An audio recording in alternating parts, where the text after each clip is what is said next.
Ahora tengo un reto, quizás no voy a pensar que no conoceme, pero para mí es algo, me está continuar mi pasión. ¿Qué cosa que me?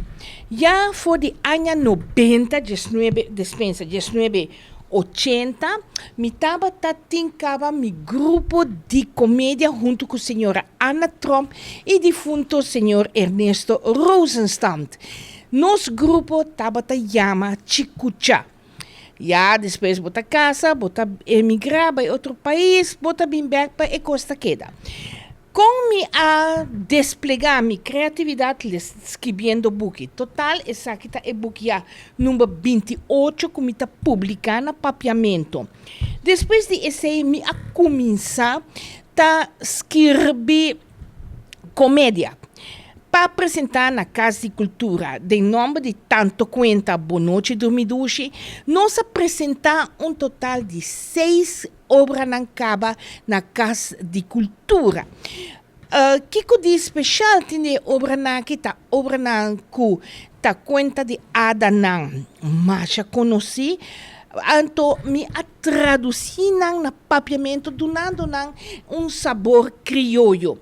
Já, por exemplo, as pôster, ja, nós chamamos Sisi Shinichi, nós estamos tendo panha de imperador, e caçada de pescador, onde nós estamos mencionando pescando local.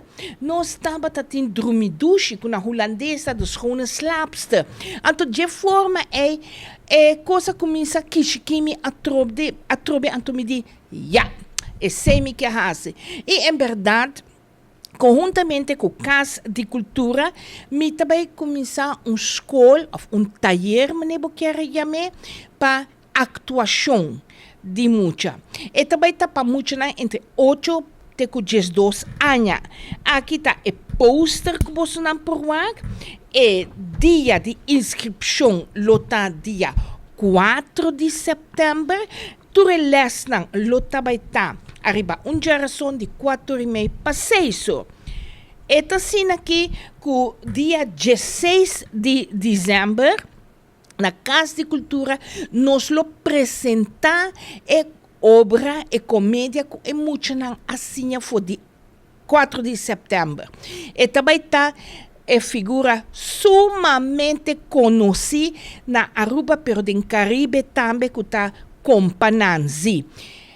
É bonita de essa que está muito não lo actua de comédia.